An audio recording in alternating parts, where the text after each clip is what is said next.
Olá, caros alunos.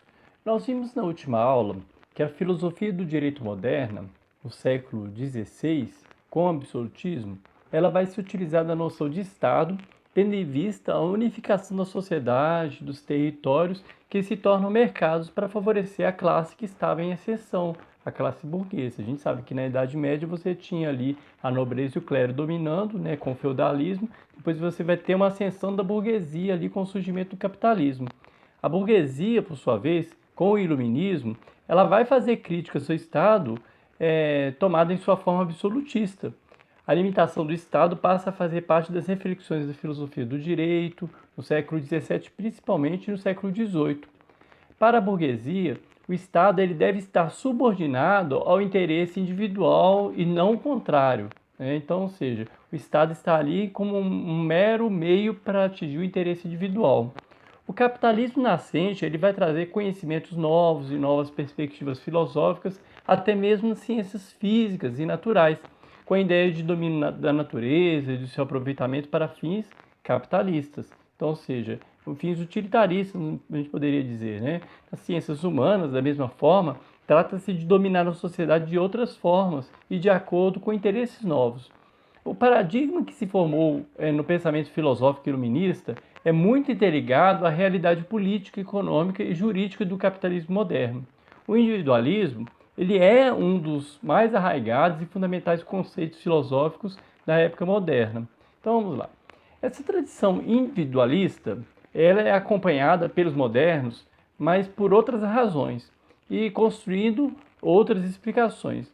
Buscando compreender o mundo, não pela fé, mas racionalmente, ou seja, através da razão e não pela fé como na Idade Média, eles entenderam que não há, como acreditavam os medievais e alguns filósofos da modernidade, como o Bossuet, que a gente falou na aula passada, né, a ideia de que o soberano seja o portador de poderes divinos e os súditos eles teriam que se submeter à vontade emanada de Deus. Então não é essa a ideia, eles estão tentando fugir dessa ideia. Politicamente, os modernos, eles apresentarão outras explicações. As teorias contratualistas, desenvolvidas na modernidade, vão postular a ideia de que há, no início da vida social, apenas homens, e não representantes de Deus e súditos, e esses homens são iguais em natureza. Então não é igual aquela ideia de Bossuet, né? Como se o rei ou o monarca ele tivesse uma procuração divina para poder agir. Né? Não é bem isso. Então, é que todos os homens são iguais. O individualismo da filosofia política moderna iluminista, ele vai defender de maneira muito contundente a propriedade privada. A acumulação dos bens, ela foi legitimada como o direito do indivíduo e dele contra todos. Então, nesse sentido, a gente pode pensar ali do iluminismo como o surgimento do liberalismo, né?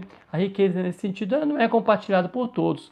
Por isso que o individualismo e o capitalismo, eles são fenômenos interligados, porque o individualismo ele acaba dando escoamento às necessidades capitalistas.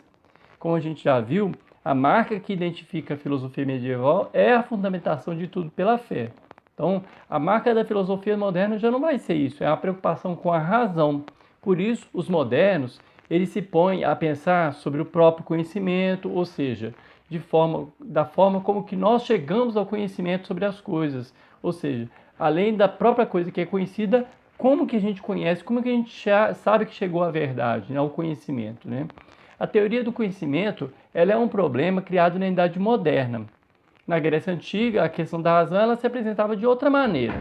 O conhecimento para os pré-socráticos, como a gente já viu, era uma apreensão ampla e livre do mundo, sem as limitações de algum método prévio. A verdade ela não era um produto controlado pela filosofia. Eles buscavam compreender o cosmos sem se preocupar com a sua sistematização.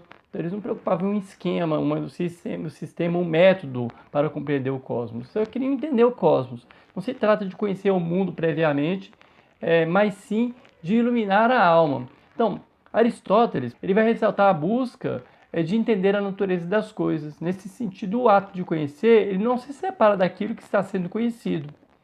Para os medievais, como nós já frisamos muito bem nas últimas aulas, toda especulação e conhecimento centravam-se antes de tudo na fé. Foi assim como vimos que a filosofia de Platão ela foi apropriada por Santo Agostinho. Então, Santo Agostinho cristianizou Platão, Santo Tomás se apropriou da filosofia de Aristóteles e também cristianizou Aristóteles. Já os modernos, eles rejeitaram tanto o conhecimento subordinado pela fé, quanto o conhecimento antigo, né, clássico, que se baseava nas próprias coisas. O conhecimento para os modernos, ele não se situa nem na própria interação de quem conhece com o que é conhecido, nem na fé. Eles centraram a problemática deles no indivíduo. Então, os modernos eles vão apresentar um problema específico do conhecimento a partir do sujeito. Então, além disso, eles não podem recair em um problema contrário. Se o conhecimento ele reside no sujeito, a gente não pode considerar que cada um tem uma verdade, porque se a gente considerar dessa forma, a gente cairia num relativismo. Então, eu tenho minha própria verdade. Não é isso, gente. Toma cuidado, isso chama-se opinião. Todos os sujeitos eles devem ser capazes de conhecer pela razão do mesmo modo. É isso que eles defendem. A razão, além de estar centrada no sujeito, ela apresenta mais uma exigência para os modernos. Ela precisa ser universal, ou seja, todos têm a capacidade de conhecer da mesma maneira. Sobre a questão do conhecimento, a pergunta é: como que a gente conhece? Os filósofos modernos eles levantaram duas respostas, a do empirismo e a do racionalismo. Não há só um tipo de empirismo, assim como também não há só um tipo de racionalismo. Há várias filosofias empiristas e há várias filosofias racionalistas. Mas existem algumas características comuns que a gente pode identificar em todos os que se colocavam, ora como racionalistas e outros como empiristas. Então a gente vai identificar aqui alguns pontos. Em primeiro lugar, para os racionalistas, o conhecimento ele se faria por métodos ou categorias racionais que todo sujeito, por si próprio, formularia por meio da sua razão. Então, Descartes, que é um expoente dessa época, né, do que é considerado o maior racionalista, ele considera exatamente isso. Já os empiristas, eles acham que o conhecimento ele advém da experiência, originado da percepção concreta das coisas, dos fatos. David Hume é um filósofo empirista que se destaca nessa época. Ambas as correntes, eles formulam hipóteses de como que o sujeito pode conhecer, né? Então, um defende que ele conhece de uma forma, outro defende que é de outra. Nesse sentido, voltando-se ao sujeito do conhecimento, cria-se filosoficamente a preocupação e a afirmação do indivíduo que reforça o quadro do individualismo moderno, muito apropriado à visão burguesa do mundo, né? Então, ao se perguntar a respeito do conhecimento das coisas, sobre as próprias estruturas do conhecimento, os modernos, eles estavam se indagando a respeito do método para a determinação da verdade. Então, nós temos um método, meta-rodós, ou seja, um caminho correto para atingir um fim. Então, aquilo que é aparentemente enganador, circunstancial, o conhecimento eventual, restrito, uma simples opinião sobre algo, nada disso pode ser garantia de verdade. Hoje a gente vive muito um mundo de achólogos, né? Ou achósofos, pessoas que acham qualquer coisa sobre tudo, né? Para que se descubra a verdade, seria necessário que se conhecesse os verdadeiros métodos para sua apreensão. Os filósofos modernos, eles não querem que a verdade seja uma descoberta casual. Pelo contrário, eles querem determinar, por meio de parâmetros, o que a gente pode chamar como verdade ou como razão. Então, você tem que ter um método para atingir uma verdade, senão você vai ter um relativismo. O empirismo ele vai postular que a verdade ela não se apresenta como um dado prévio internamente ao homem que conhece, mas na própria experiência da percepção. Já os racionalistas, eles vão demonstrar que muito mais do que ter experiência sobre as coisas externas ao ser humano, é dentro dele que desde o nascimento residem as matrizes do conhecimento para a apreensão posterior dos fenômenos. Por isso que eles também são conhecidos como inatistas, ou seja, inatismo é aquela ideia de que você tem conhecimentos que você já nasce com eles. Então, com Descartes e os racionalistas, a gente vai levantar a preocupação com a questão da determinação dos paradigmas, com base nos quais a gente pode afirmar uma verdade. O discurso sobre o método, que é uma obra de Descartes, é a demonstração da preocupação para com o método a partir do qual o conhecimento é possível através do uso da razão, antes mesmo de saber sobre as coisas que conhecimentos seriam conhecidos. Então, mais ou menos, eu quero saber como eu posso conhecer as coisas, antes de saber o que eu quero conhecer, né? Mais ou menos isso. No exemplo da matemática, que a gente conhece o plano cartesiano de Descartes, né? É uma estrutura prévia na qual se dá a possibilidade de localização espacial de qualquer objeto com base em um dado referencial ideal. É assim que funciona a matemática. O plano cartesiano, em matemática, exemplar da forma como os modernos racionalistas tratavam a questão filosófica do conhecimento. Ou seja, a gente pensa num certo tipo de abstração matemática que pode ou não estar relacionado a um objeto na realidade. Mas o mais importante é a própria abstração para você atingir aquele fim. Então, os empiristas, ao contrário, né, eles vão desenvolver na questão do conhecimento a reflexão filosófica centrada na percepção das coisas e não nas categorias que possibilitavam essa percepção. Para eles, em vez de métodos ideais, o ser humano, ele sente, ele percebe, ele experimenta, ele vivencia, por meio de tudo que é na realidade através das experiências. Sem as coisas, os fatos, o mundo, não há categorias que por si só venham a fazer parte do conhecimento. Para os empiristas, o método ele só vem depois da experiência e não antes. Então você tem que ter primeiro a experiência para depois você ter um método para poder atingir aquele fim. O conhecimento se faz das coisas reais, sentidas, experienciadas e não de ideias sobre as coisas como os racionalistas pensavam, né? Mas das coisas ou da experiência que tem das coisas.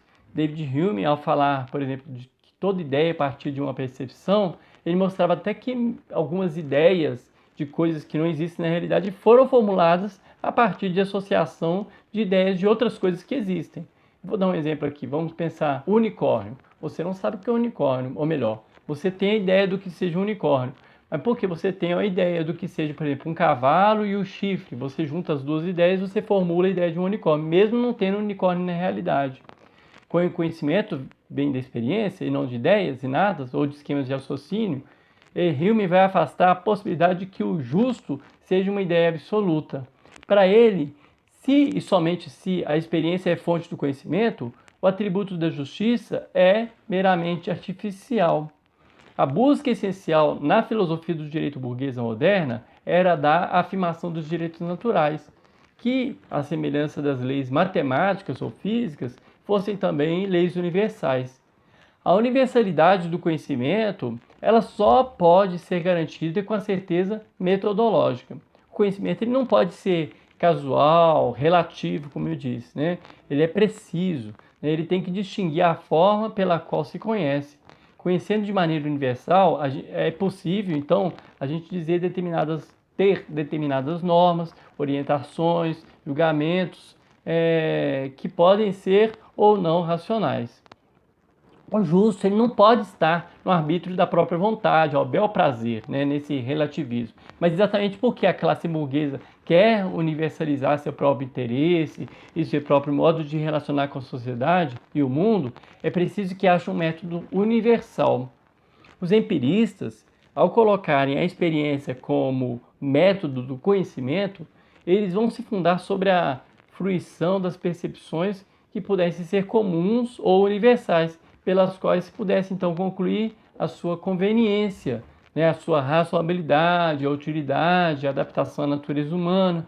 Mas o grande problema aqui vai surgir. Por quê? Com o empirismo, você vai ter a chegada de um conceito universal apenas com base em experiências particulares.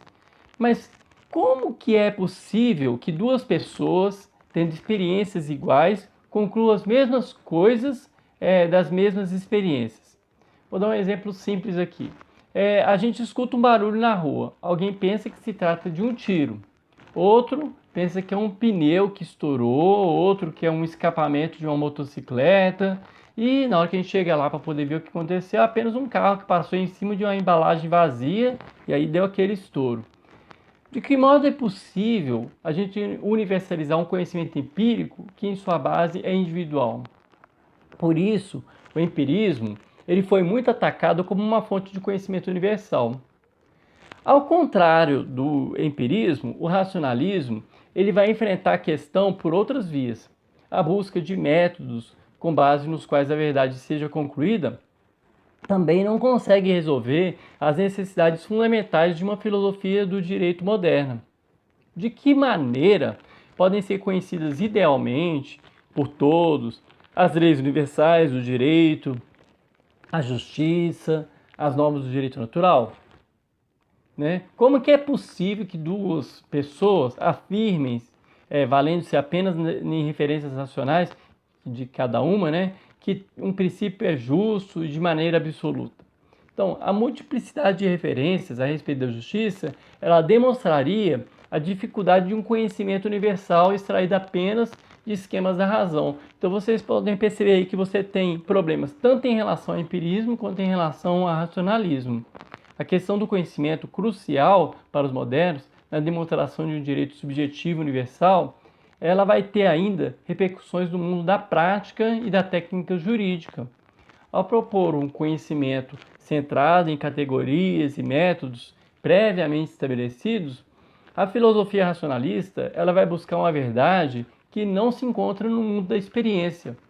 Essa visão racionalista, ao ser derivada para a filosofia do direito, ela vai dizer que o conhecimento jurídico também não se daria fundamentalmente por meio de experiências ou vivências da realidade, mas se dá por princípios, por normas, por categorias que podem ser aprendidas previamente, racionalmente pelos indivíduos. Então, o racionalismo ele vai dar mais ênfase às normas impostas pela razão que aos fatos, que aos costumes. Então, primeiro você já tem a norma, para depois você aplicar essa norma aos fatos, aos costumes. Ele não vai absorver dos fatos, dos costumes, as normas, né?